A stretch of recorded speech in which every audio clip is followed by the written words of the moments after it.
चलिए स्टूडेंट्स, आज हम करेंगे क्लास 10th मैथ्स का स्टैंडर्ड सैंपल क्वेश्चन पेपर का जो सीबीएसई ने 22-23 के लिए रिलीज किया है, उसका क्वेश्चन नंबर 24। क्वेश्चन में हमसे कहा गया है, एक क्लॉक है, तो यहां पर हमने राउंड क्लॉक बना लिया है। ठीक है, इस राउंड क्लॉक का जो मिनट हैंड है उसका लेंथ है 6 सेंटीमीटर।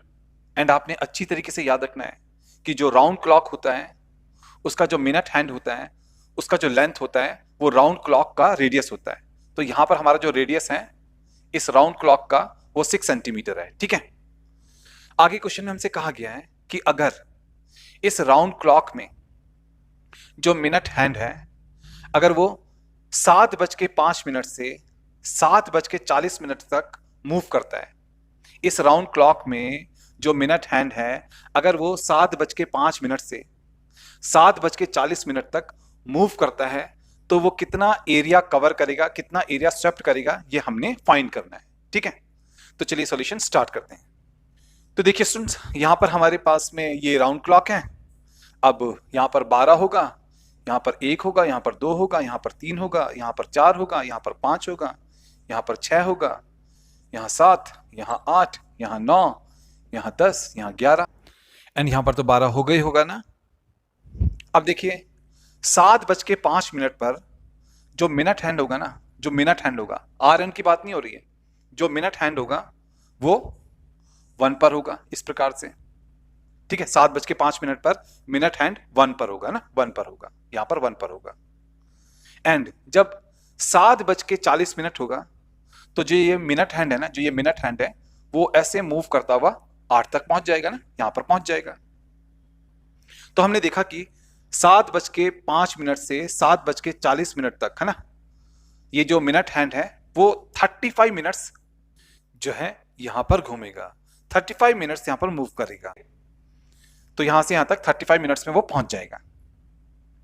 अब देखिए हमने ये निकालना है कि जब मिनट हैंड 7:05 से 7:40 तक यहां पहुंच जाएगा है ना, 7:40 पे यहां पर पहुंच जाएगा, तो वो सेंटर पर कितना एंगल बनाएगा ये हमने निकालना है। ठीक है, इस एंगल को हमने फाइंड आउट करना है। अब देखिए स्टूडेंट्स, अगर ये मिनट हैंड 12 पर होता और पूरा 1 घंटा घूम करके वापस से 12 पर आ जाता, तो पूरा एक कंप्लीट एंगल वो कवर कर लेता। यानी कि जब मिनट हैंड 1 घंटा चलता है, जब मिनट हैंड 1 घंटा चलता है तो वो पूरा 360 डिग्री बनाता है। ठीक है, तो चलिए इस बात को यहां पर लिख लेते हैं, लिखते हैं इन 1 आवर, 1 घंटे में है ना, जो मिनट हैंड है वो 360 डिग्री का एंगल कवर करता है। ठीक है, तो 60 मिनट में, देखो 1 घंटा 60 मिनट ही तो होता है, तो 60 मिनट में भी वो 360 डिग्री का एंगल बनाएगा ना सेंटर पर। अब 1 मिनट में कितना बनाएगा, तो 1 मिनट में कितना एंगल बनेगा इसको निकालने के लिए हम क्या करेंगे, हम इस 60 को ना लेफ्ट से राइट में लेकर के जाएंगे, तो यहां पर ये इंटू से यहां डिवाइड में चला जाएगा, 360 डिग्री के नीचे चला जाएगा ये 60, यहां पर कुछ नहीं बचेगा, तो यहां पर हम 1 लिखेंगे।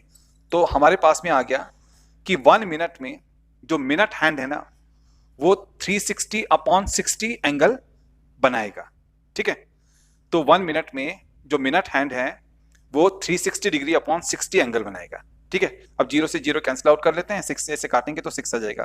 तो 1 मिनट में जो है वो 6 डिग्री एंगल बनाता है मिनट हैंड। अगर मिनट हैंड सिर्फ 1 मिनट चलेगा तो 6 डिग्री का एंगल बनाएगा। ठीक है, इस बात को आपने अच्छी तरीके से याद रखना है। लेकिन हमारे केस में जो मिनट हैंड है वो 7:05 से 7:40 तक चलता है, यानी कि पूरे 35 मिनट्स चलता है। तो हम यहां पर यह निकालेंगे कि 35 मिनट्स में मिनट हैंड कितना एंगल बनाएगा। ठीक है, तो हमने निकालना है कि 35 मिनट्स में मिनट हैंड कितना एंगल बनाएगा। देखिए 1 मिनट में मिनट हैंड एंगल बनाता है 6 डिग्री, तो 35 मिनट में 6 इंटू 35 डिग्री एंगल बनाएगा। ठीक है, 1 मिनट में 6 डिग्री, तो 35 मिनट में 6 इंटू 35 डिग्री एंगल बनेगा। ठीक है, अब चलिए इससे इसको मल्टीप्लाई करते हैं, 6 5 जा 30 का 0, 3 कैरी, 6 3 जा 18 21, तो 210 डिग्री एंगल बनेगा 35 मिनट में। तो हमारा जो ये मिनट हैंड है ना, हमारा जो ये मिनट हैंड है जब ये 1 से 8 पर पहुंचेगा, यानी कि 7:05 से 7:40 पर पहुंचेगा, तो सेंटर पर ये 210 डिग्री का एंगल बनाएगा। कितने का एंगल बनाएगा, 210 डिग्री का एंगल बनाएगा। ठीक है, तो देखिए हमारे पास में ये सेंट्रल एंगल आ गया जो मिनट हैंड बना रहा है, ठीक है। तो थीटा हमारे पास में आ गया, सेंट्रल एंगल को हम थीटा लेते हैं, हाँ, तो थीटा हमारे पास में आ गया 210 डिग्री, करेक्ट। अब देखिए स्टूडेंट्स, जब मिनट हैंड 7:05 से 7:40 पर ऐसे घूमेगा, मूव करेगा, तो वो जो है इस एरिया को कवर करेगा, इस एरिया को स्वेप्ट करेगा, और जो ये एरिया होगा ना, इसे हम एरिया ऑफ सेक्टर कहते हैं। इसे हम क्या कहते हैं? Area of sector. तो यहां पर हमें इस एरिया ऑफ सेक्टर को निकालना है, ठीक है। तो हमने निकालना है बेसिकली यहां पर एरिया ऑफ सेक्टर, ठीक है। अब इसको मान लेते हैं ए, इसको ओ, इसको मान लेते हैं बी, तो हमने एरिया ऑफ सेक्टर एओबी यहां पर निकालना है। अब देखिए स्टूडेंट्स, हम अच्छी तरीके से जानते हैं कि जो एरिया ऑफ सेक्टर होता है वो होता है theta upon 360 pi r square, ठीक है। अब देखिए यहां पर है थीटा, थीटा होता है सेंट्रल एंगल, सेंट्रल एंगल हमने निकाला है 210, तो थीटा की जगह पर आएगा 210, ठीक है। नीचे है 360, यहां पर है पाई, पाई होता है 22/7, ठीक है। यहां पर है आर स्क्वायर, एंड आपने अच्छी तरीके से याद रखना है कि जो राउंड क्लॉक होता है, जो गोल घड़ी होता है, उसका जो मिनट हैंड होता है वही उसका रेडियस होता है। एंड हमें मिनट हैंड का लेंथ गिवन है 6 सेंटीमीटर, इसलिए यहां पर जो ये रेडियस है ये हो जाएगा 6 सेंटीमीटर।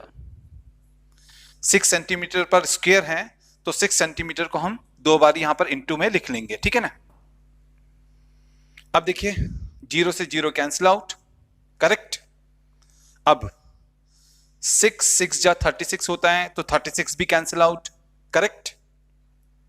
अब देखिए 7 से हम 21 को कैंसिल आउट करेंगे तो आएगा 3, ठीक है। अब जब हम 3 से 22 को मल्टीप्लाई करेंगे तो आएगा 66, एंड सेंटीमीटर इंटू सेंटीमीटर हो जाएगा सेंटीमीटर स्क्वायर, ठीक है ना। तो यहां पर हमारे पास में आ गया कि 7:05 से 7:40 के बीच में जितना मिनट हैंड एरिया स्वेप्ट करेगा वो है 66 सेंटीमीटर स्क्वायर। तो हम लिखेंगे therefore area swept by minute hand is equals to 66 centimetre square. And ये आ गया हमारे पास में इस क्वेश्चन का फाइनल आंसर, ठीक है ना।